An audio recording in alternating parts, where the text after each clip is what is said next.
안녕하세요. 심대수입니다. 그래서 오늘 정분실 2부라고 하기까지는 좀 그렇고요. 저희가 이제 쪼개서 많이 올리기로 했으니까 오늘 정분실 두 번째 얘기는요. 4월 9일 날 잠깐 나왔던 보도입니다. 근데 이게 이제 중앙일보 단독으로 나왔는데 이거를 많이들 그렇게 신경을 안 쓰시더라고요. 일단 이게 이제 서울시장 선거에서 보수 쪽에서 이겼기 때문에 사실은 승리에 좀 취해 있다 보니까 이게 이제 무슨 내용인지 또 어떤 의미가 있는지를 보수는 그렇게 심각하게 보지 않은 것 같아요. 그래서 제가 이걸 좀 다뤄보려고 합니다. 일단 제목은 뭐냐면 청와대에서 재보선 참패 직전까지 청와대에서는 변창흠 유임을 검토했다라는 내용입니다.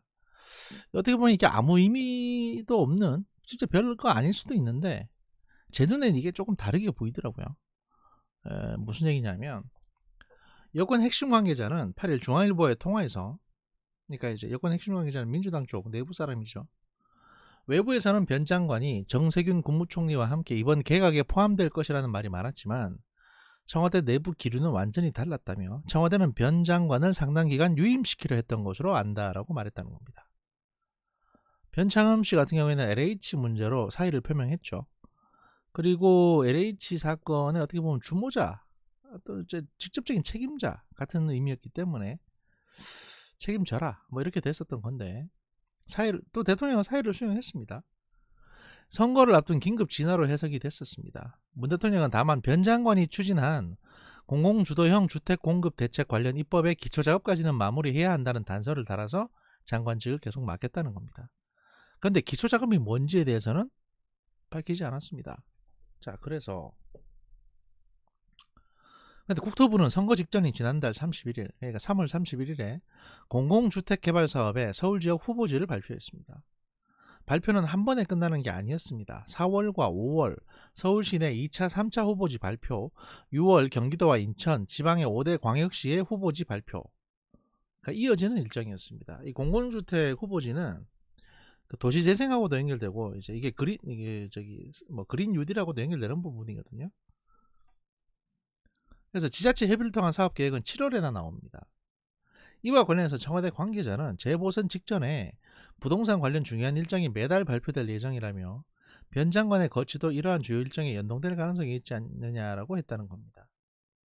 그러니까 변창흠 씨를 7월까지 앉힐 생각이었다. 계속 그대로 둘 생각이었다는 거죠. 내용을 보시면 공공주택 개발 사업에, 그러니까 LH가 어느 지역에 어느 만큼의 대단지, 소위 말해서 신도시를 짓는다, 어디에 신도시를 짓는다는 거를 이제 서울 경기도뿐만이 아니라 인천, 그다음에 지방 5대 광역시까지 다 이번 정부 내에서 이제 발표를 하고 나갈 거라는 거죠.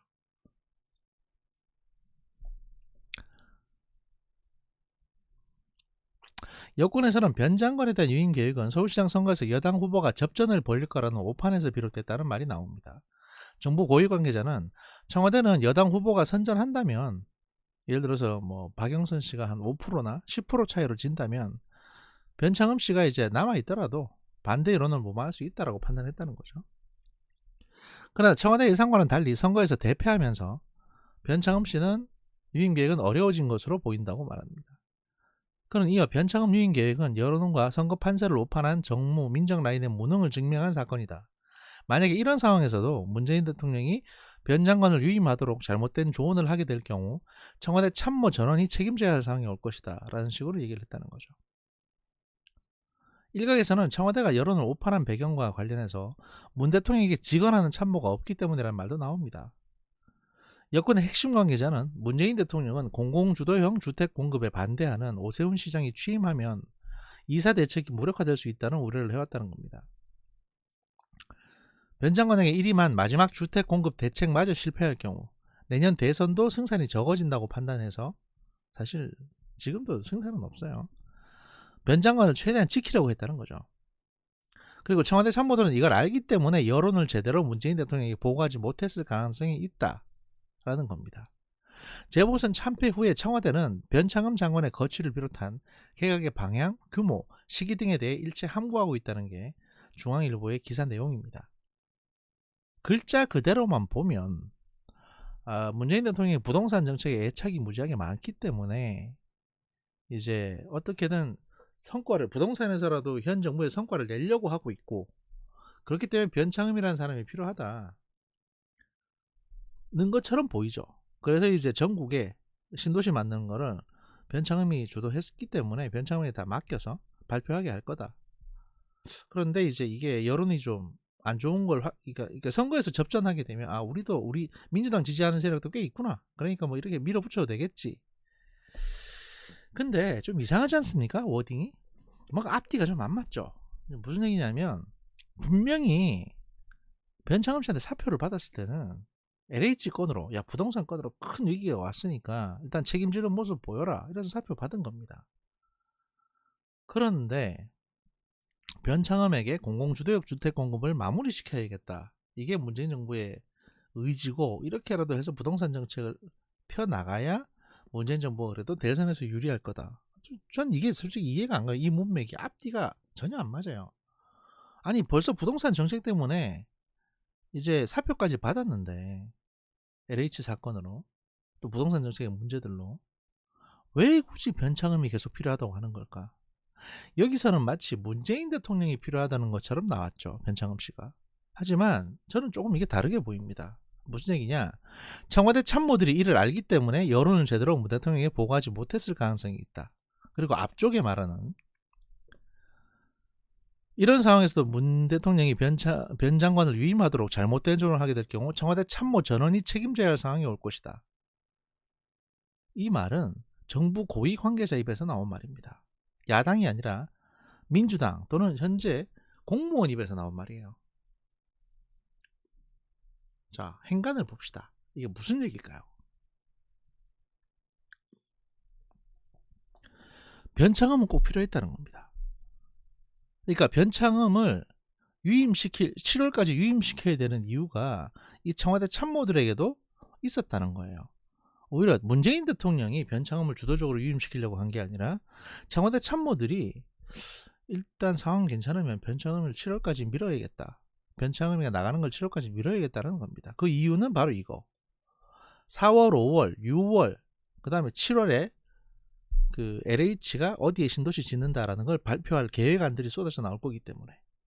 그 계획안들은 왜 쏟아져 나와야 되는 거죠? 정부가 계획했으니까? 또는 대통령이 이건 내가 가장 중요한 정책이야 라고 생각했으니까? 오히려 거꾸로 봐야 되죠. 행간을. 이 민주당 애들이, 이 청와대 참모를 포함한 민주당 정치인들이 이 경기도, 인천, 지방 5대 광역시 이 후보지들에 투자를 했기 때문에 이미 땅을 사놨다는 거죠. 개발 예정지에 땅을 사놓은 겁니다. 이 사람들은. 소위 민주당 정치인들은 지금 터진 거는 광명만 터졌지만 실제로는 경기도 전역, 그 다음에 인천, 그 다음에 지방 5대 광역시까지 이 후보지들, 그러니까 공공주택 개발 사업의 후보지들 전체에 대한 정보가 새 나왔고, 민주당 정치인들 포함해서 민주당의 모든 찌끄레기들, 시민단체들, 이 사람들이 이 근처에 다 투자를 한 거예요 지금. 그래서 변창흠이 7월까지 필요했던 겁니다. 아직 LH 관련 수사는 시작도 못한 겁니다. 이 기사도 그걸 말하고자 하는 거예요. 그러니까 문맥이 되게 앞뒤가 좀 이상하게 보이는 겁니다. 대통령이 굳이 이렇게까지 부동산 정책에 그러면 김현미 시켜도 되고 차관 시켜서 발표하면 되죠. 왜 굳이 변창흠에게? 그러니까 대통령이 변창흠한테 애착이 있는 게 아니라 변창흠을 여기 앉혔어야 되는 그 세력, 이 변창흠에게 애착이 있는 거예요. 왜냐하면 지금 LH 쪽을 실제로 컨트롤하는 것도 변창흠 측근들이고, 미리 약속이 돼 있던, 예를 들면 뭐 어디 안양이라고 칩시다. 그러면 안양에 어느 지역을 땅을 안양에 예를 들어서 뭐 어디냐, 지금 당장 이름이 기억이 안 나는데 저기 군부대에 있고 뭐 탄약고 있고 하는 그 지역이 있거든요.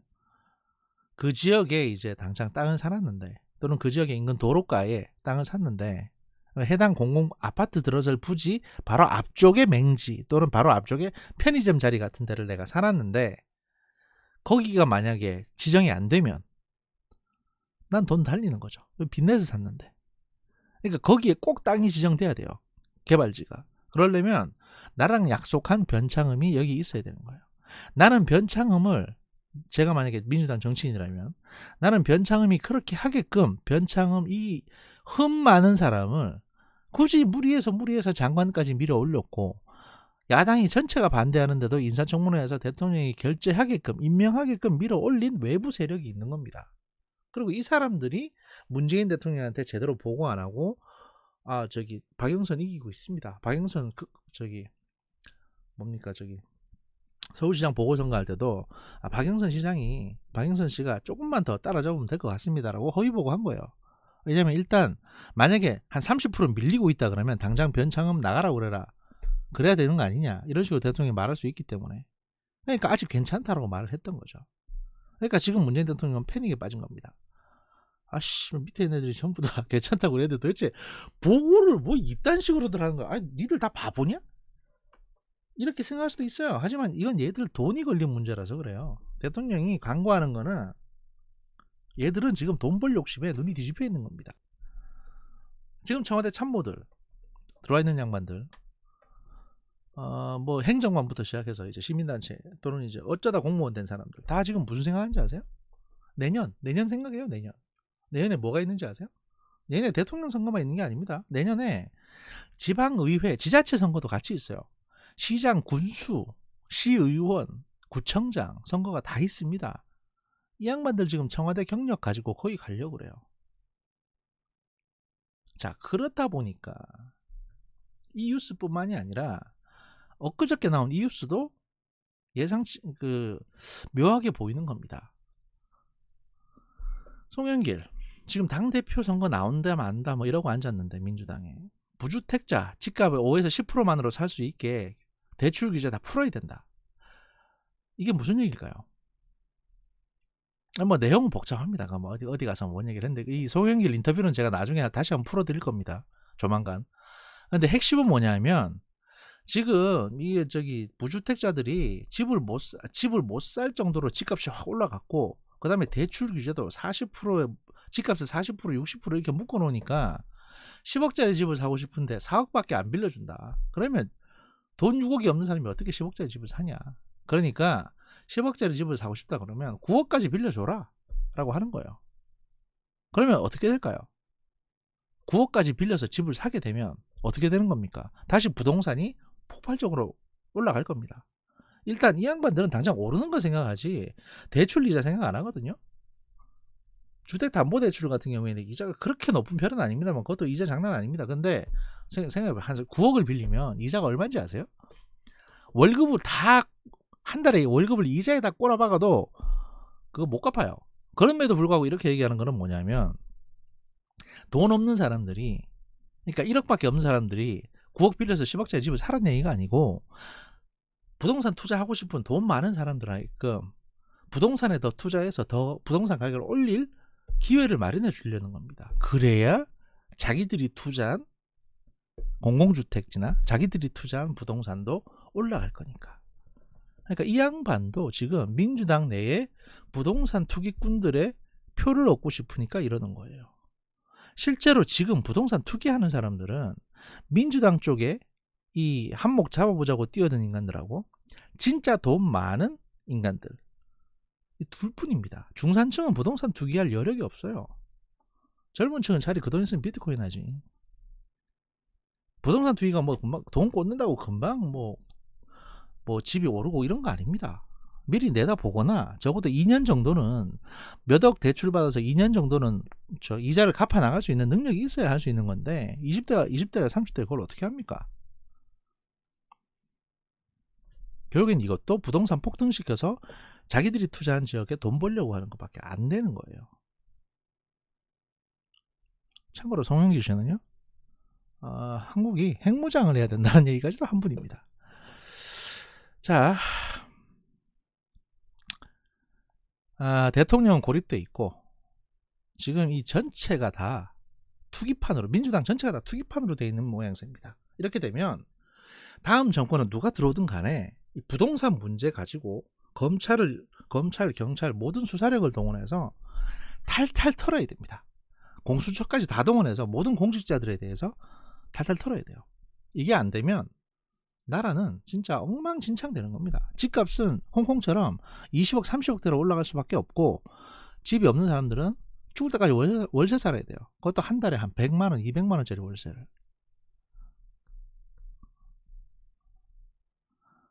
문재인 정부 출범 초기 2017년 같은 경우에 안양지 평촌 지역의 32평대 아파트가 가장 비싼 게 7억대였습니다.